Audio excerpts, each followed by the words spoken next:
Actually, I knew of you before I met you. I was a fan of your work because just a couple doors down from where I live was this fabulous shop called Artisan. And they had a line of your artwork, like pint glasses and all sorts of, and it was Brooklyn Love. And I thought, wow, that's so cool. But I didn't know that it was you. Tell me about how you've transferred your business. It was silk screening, but it became so much more, so, like the merchandise that Yeah. has sort of become a Yeah. big Well, thing. yeah, like I said, with urban folk art, we had our own t-shirt line. This was in the 90s, back when all these streetwear lines were coming out. 555 Soul and Stussy and Union, the Philly Blunt shirts, the guys who did the Philly Blunt shirts, all this kind of streetwear. These were graffiti artists that were transferring their work onto clothing.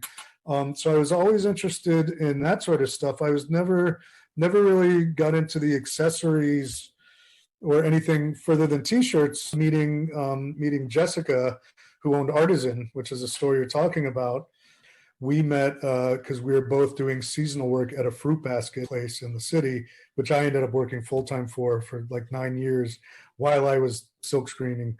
But that's a whole other long story. But it was her idea to do the pint glasses, and it was a great collaboration. And then slowly from there, started to do like buttons and pins. And one of the things that kind of stuck with me with like Keith Haring and the Pop Shop and his thoughts on making things with his artwork on it that were small, and being able to make things that are affordable to anybody. So if someone can't afford a tattoo, they can afford a t-shirt. If they can't afford a t-shirt, maybe they can get a glass. Just making it, if they can't afford that, take a sticker. Having things that can be accessible, small things, cheap things. The more I did it, think outside the box, and you see what other people are doing, you get inspired. And when we had the gallery, that was really a chance for me to set up a retail area there and dig really in with the t-shirts and streetwear. And then we're doing the pint glasses there, and then we were just kind of blew up, just trying out different things. Again, with the pandemic and the hustling, I was trying to hustle artwork, but then as the holidays were coming, I teamed up with Yvonne at Chimera to do the masks, and that was going really well. And then we just, one day I woke up and it was like, socks. Why not? I think most of us were walking around. Incredible. So there was a store on Atlantic Avenue called Chimera. She does very fine silks and wedding dresses, and it's gorgeous stuff that she did. But for the pandemic, she decided that masks were needed that people actually would want to wear. So tell me about working with that. Yeah, well, she was doing masks and with the charity aspect to it in the beginning. I think she had a couple of people helping her, and then eventually it seemed like she just wanted to have a little fun with it at the same time. As the need for masks grew, one of these neighborhood Facebook pages, she reached out to anyone and was like, hey, looking for artists who might want to collaborate. She had a list of things, what she was looking to do, imagery she wanted to create, and one was the phrase Brooklyn Love. And so I got in touch. I was like, hey, well, I own the trademark for that, so I'll work with you on that. And it was great. It blew up. Like I was saying, as the holidays were coming, and I was just trying to think of other things. The socks, I think most of us who were at home that last year, which was probably most of us, were in our socks most of the time. So for some reason, it's like, how about some socks? How about a cool bandana? Snowballed, and the merchandise that I hadn't paid so much attention to since I was working with Jessica kind of reemerged. Mm-hmm. Yeah. And I learned a lot last year, so we're coming back stronger this year.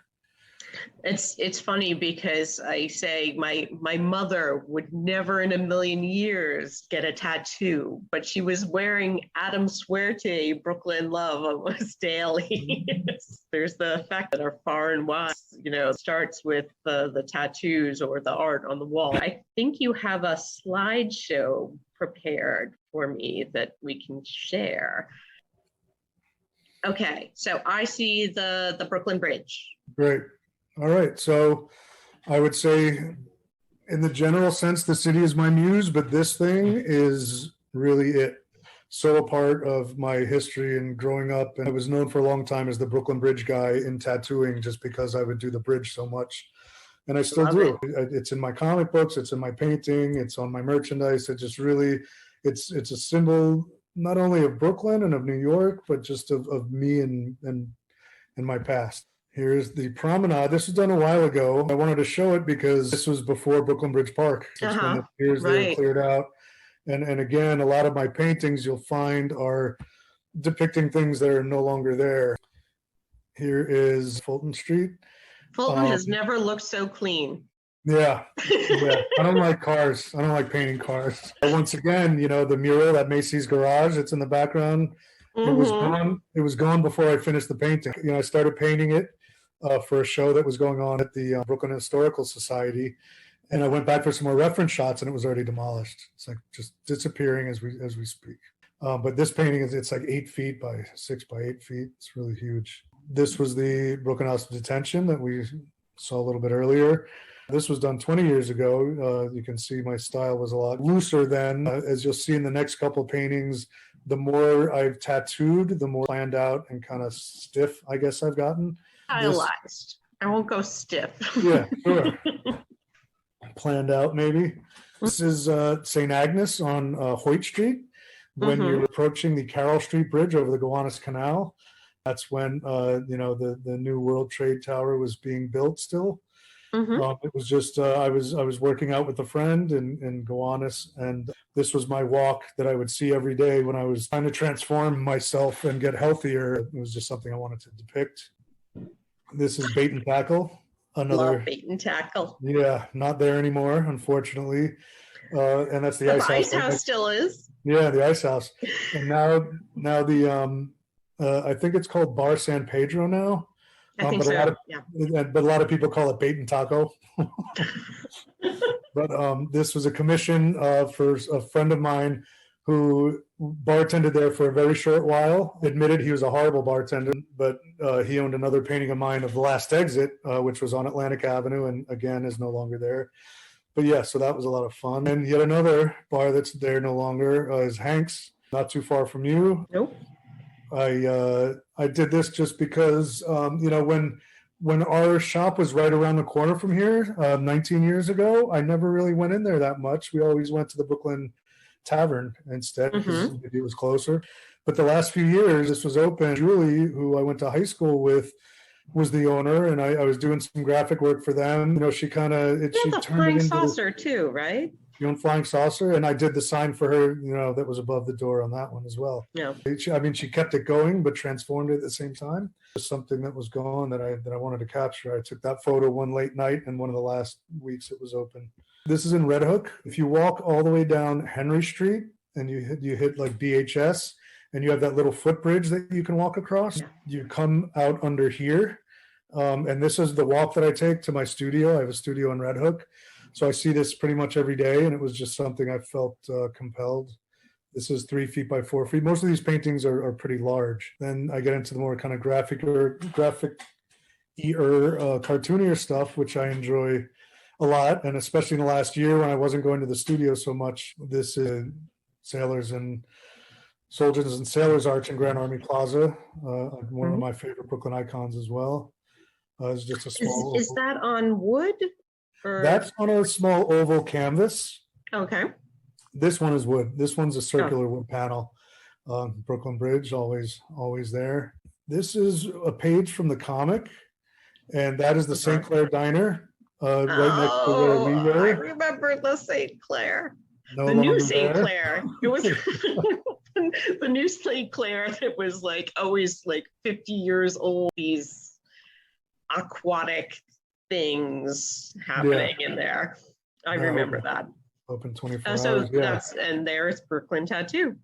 Yep, and the gallery that we had right next to it, all changed. This is an illustration I did for a contest that didn't get picked up, but it's kind of a mishmash. It's got the Williamsburg Savings Bank, the Manhattan and the Brooklyn Bridge, the Arch, Brooklyn The House of torch. Detention is in there, the Statue of Liberty's torch.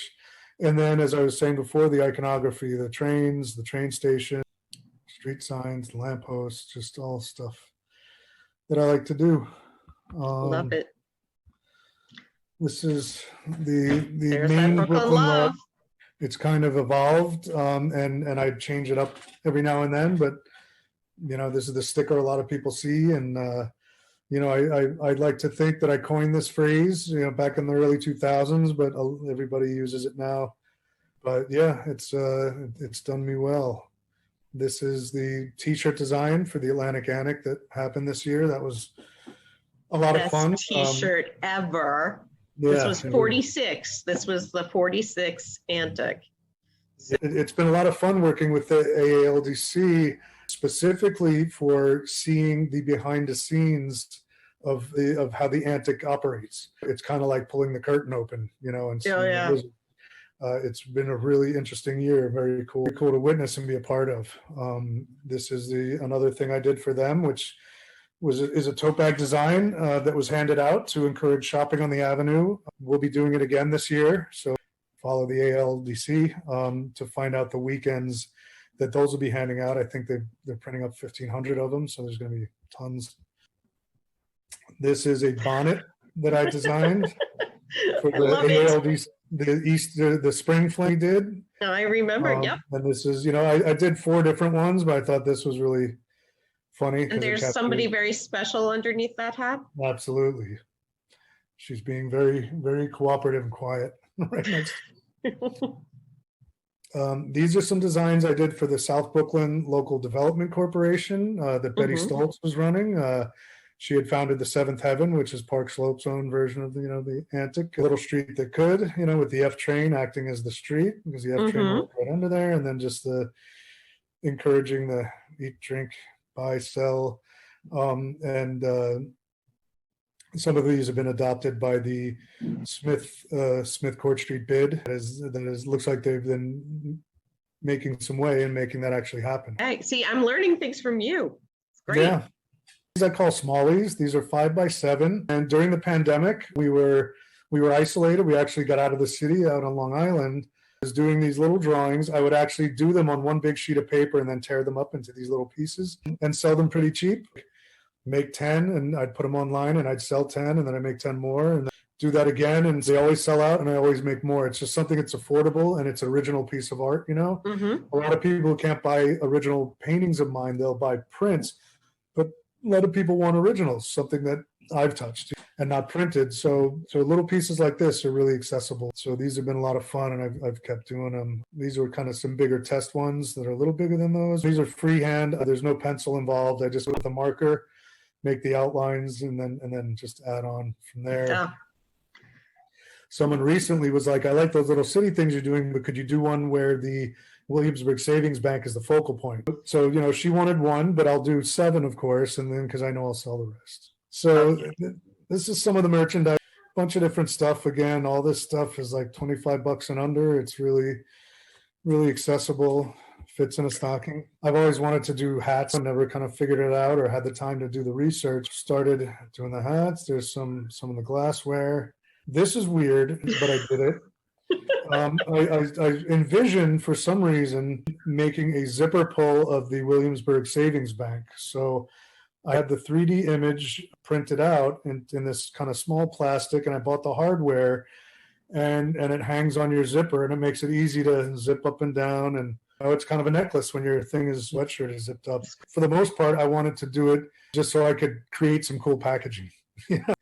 The last couple of things would be, this is Urban Folk Art, and its original lineup were at the Atlantic Attic in 1991, selling T-shirts at the table. This is us at the Seventh Heaven in 92, selling shirts. I think street fairs are, talk about the fabric of our borough. Street fairs are really something special. And lastly, that's me in 1978 at the Atlantic Attic. This button was made right after Star Wars came out. That R2-D2 is a cardboard cutout. I'm wearing the T-shirt with the Brooklyn Bridge on it of a day camp that my mother ran out of Park Slope called Brooklyn Environmental Day Camp, non-for-profit.